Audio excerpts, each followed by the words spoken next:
माझ्या प्रिय बंधूंनो आणि भगिनींनो, आपण आपल्या व्हिडिओजमध्ये जे पवित्र ग्रंथ आहे कुराण मजीद त्याच्यामधले जे अध्याय आहेत, तर अध्याय क्रमांक 2 जे आहे सूरे बकरा, तर प्रत्येक व्हिडिओमध्ये आपण त्याच्यामधले काही श्लोक, त्यांचा अर्थ आणि त्यामध्ये दिलेला संदेश समजण्याचा प्रयत्न करतो. तर आपलं जे मागचा व्हिडिओ होता त्याच्यामध्ये आपण या सूरे बकरा जो अध्याय आहे तर त्याचे श्लोक क्रमांक 94, 95, 96 आणि 97 समजण्याचा प्रयत्न केला. तर आपण बघितलं की जे श्लोक क्रमांक 94 आहे तो आपल्याला सांगतो की आपण आपलं स्वतःचं निरीक्षण करावं की आपण म्हणजे किती चांगले काम करतो आणि किती वाईट काम करतो, म्हणजे आपल्याकडून पुण्य किती होतात आणि आपल्याकडून पाप किती होत आहे. त्याच्यानंतर मग आपण बघितलं होतं की जे श्लोक क्रमांक 95 आहे तर तो आपल्याला शिकवतो की आपण आपले जे कर्म आहे तर त्या कर्मांना सुधारण्याचा प्रयत्न करावा आणि त्याच्याकडे लक्ष द्यावं. म्हणजे जर आपण पाप करत असेल तर आपण ते सोडून पुण्याकडे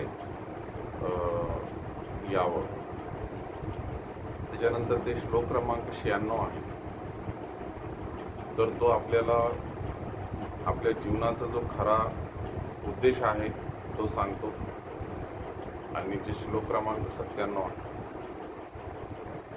तर त्याच्यामध्ये आपण हे शिकलो की जे दोष असतो तो धर्मात नसतो तर आपल्या मनोवृत्तीत असतो. आता आज आपल्याला जे पुढचे श्लोक आहेत सूर्य बकरामध्ये श्लोक क्रमांक 98, 99, 100 आणि 101 त्याचा अर्थ आणि त्याच्यामध्ये दिलेला संदेश पाहायचा आहे.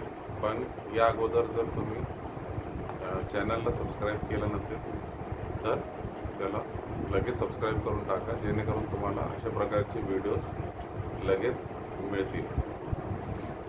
आता श्लोक क्रमांक जे 98 आहे तर त्याचा अर्थ आहे की जो कोणी अल्लाच्या फरिश्त्यांचा आणि सर्वश्रेष्ठ अल्लाच्या रसूलांचा किंवा पैगंबरांचा, जिब्राईल आणि मिकाईलचा शत्रू आहे तर नक्कीच अल्लाह अशा नकारणाऱ्यांचा शत्रू आहे. आता या श्लोकाचं स्पष्टीकरण असं आहे की हा श्लोक जे श्लोक 97 आपण पाहिलं होतं मागच्या व्हिडिओमध्ये त्याची पुढची स्पष्टता आहे. आणि सर्वश्रेष्ठ अल्लाह स्पष्ट सांगतात की इमान जे आहे निवडून मानण्याचं नाव नाही. काही फरिश्त्यांना मानणे आणि काहींना नाकारणे चुकीचे आहे. सर्व फरिश्ते व रसूल अल्लाहच्या आदेशानेच काम करतात, म्हणून कोणत्याही फरिश्त्याशी शत्रुत्व करणे म्हणजे अल्लाहच्या आदेशाशी शत्रुत्व होय. आता या श्लोकाशी निगडीत जे प्रेषित मोहम्मद सल्लल्लाहु अलैहि वसल्लम यांची हदीस आहे की इमान म्हणजे अल्लाहवर, अल्लाहच्या फरिश्त्यांवर, मग सर्वश्रेष्ठ अल्लाहच्या पुस्तकांवर, रसूलांवर आणि आखिरतीवर विश्वास ठेवणे. ही हदीस मुस्लिम शरीफमध्ये उल्लेख केलेली आहे. आता या श्लोकाशी सहाब्यांचा दृष्टिकोन काय होता तर जे सहाबा होते रज़ियल्लाहु ताला अन्हु, ते म्हणत होते की आम्ही ऐकले आणि आम्ही पालन केले. आता या श्लोकाचा आजच्या जगाशी संबंध काय आहे की आज अनेक जण म्हणतात की आम्ही अल्लाहला मानतो पण नियम नाही.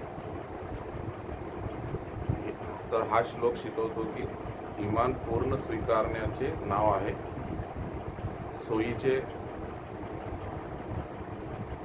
निवडण्याचे नाव नाही. त्याच्यानंतर हे श्लोक क्रमांक जे 99 आहे, तर त्याचा अर्थ आहे की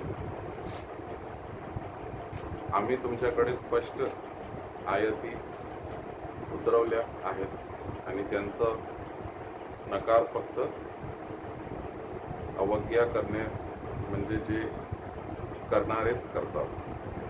आता याचं स्पष्टीकरण असं आहे की जे पवित्र ग्रंथ पुराण आहे ते अगदी स्पष्ट आहे,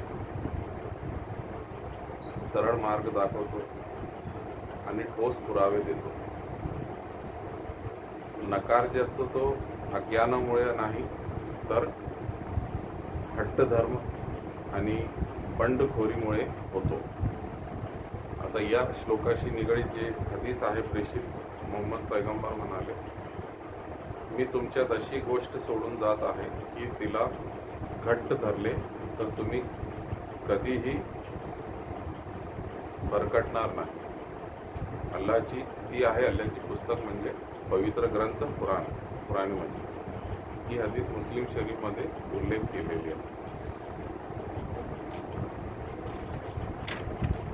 आता या श्लोकाशी सहाव्यांचं जे अंमल होतं, तर सहावं जे होते ते कोणताही श्लोक आलं की लगेच त्याच्यावर अंमल करायचे आणि त्याचं पालन करायचे, काही विचार न करता. आजच्या जगाशी जर आपण या श्लोकाचा संबंध बघितला तर आज लोक म्हणतात जे कुराण आहे समजत नाही, पण ते बदलायला तयार नाही किंवा ते बदलायला तयार नसतात. तर हा श्लोक सांगतो आपल्याला की सत्य स्पष्ट आहे, पण आपल्या मनावर पडदे आहेत. आता पुढचा जे श्लोक क्रमांक 100 आहे त्याचा अर्थ होतो की असे नाही का की जेव्हा जेव्हा त्यांनी एखादा करार केला, म्हणजे जे बनी इस्राईल होते किंवा यहुदी लोक होते, तेव्हा त्यांच्यातील एक गट तो सोडून टाकतो किंवा मोडून टाकतो. खरं तर त्यांच्यातील बहुतेक जण इमान ठेवत नाही. आता याचं स्पष्टीकरण असं आहे की हा श्लोक वारंवार वचनभंग करणाऱ्या कृतीवर प्रकाश टाकतो. कारण आपण याच्या आधीसुद्धा बघितलं की हे बनी इस्राईल यहुदी लोक जे होते वारंवार काय करायचे, सर्वश्रेष्ठ अल्लासोबत केलेला करार जे आहे ते मोडून टाकायचे. तर हा श्लोक प्रकाश टाकतो की अल्लाची केलेली वचने आणि दीनावर चालण्याचे संकल्प हे सगळे दुनियेच्या फायद्यासाठी तोडले जातात. आता याच्याशी निगडीत जे हदीस आहे, प्रेषित मोहम्मद म्हणाले की मुनाफिकाची 3 चिन्ह असतात, म्हणजे जे दांभिक लोक असतात त्यांची 3 चिन्ह असतात. जेव्हा जेव्हा तो बोलतो तेव्हा खोटेच बोलतो. नंबर 2, वचन देतो तेव्हा वचन मोडून टाकतो. आणि नंबर 3, काही अमानत त्याच्याकडे ठेवली किंवा दिली तर तो फसवणूक करतो.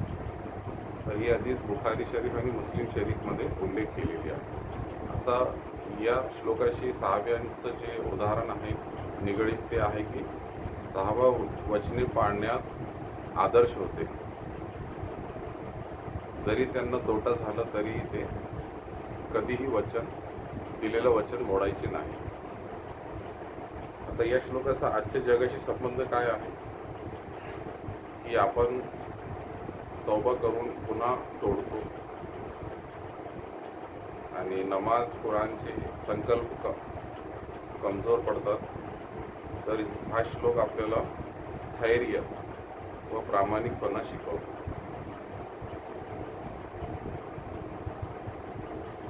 आता पुढचा जे शेवटचा आजच्या व्हिडिओचा श्लोक आहे, श्लोक क्रमांक 101, त्याचा अर्थ आहे की जेव्हा अल्लाकडून आलेला एक रसूल त्यांच्या जवळ आला, जो त्यांच्या जवळच्या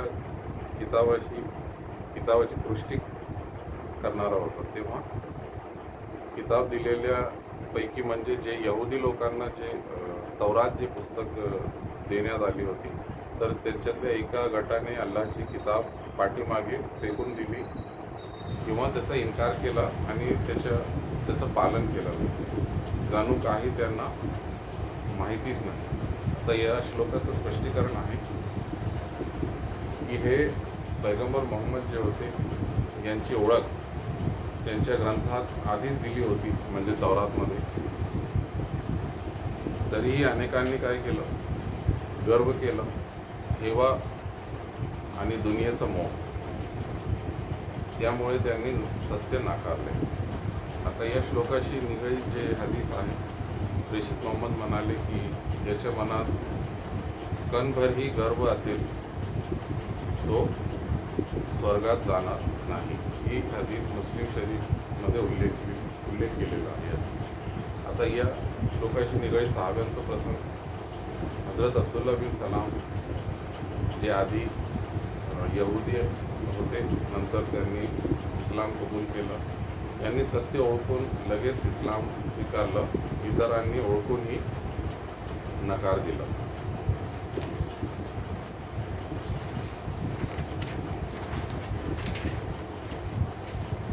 आता या श्लोकाचा आजच्या जगाशी संबंध काय आहे? आजही सत्य माहीत आहे, पण अंमल किंवा पालन जे आहे ते टाळला जातो. तर हा श्लोक आपल्याला बजावते की माहितीपेक्षा नम्रता आणि जे अंमल किंवा पालन आहे ते अधिक महत्त्वाचे आहे. तर या श्लोकांचं म्हणजे 98 ते 101चं एकत्र संदेश हे आहे की इमान पूर्ण असावे, कुराण स्पष्ट मार्गदर्शन आहे. नंबर 3, वचनभंग इमान कमकुवत करतो. आणि नंबर 4, गर्व जे आहे ते सत्यापासून दूर नेतो. तर शेवटी आपण एवढंच म्हणू शकतो की जे कुराण आहे ते स्वीकारण्यासाठीच जे लोक त्याला स्वीकार करतात त्यांच्यासाठीच हा कुराण जे आहे ते हिदायत ठरतो. आता पुढचे जे श्लोक आहे आणि त्याचा अर्थ आणि संदेश आपण पुढच्या व्हिडिओमध्ये पाहू. आज आपण इथे थांबू.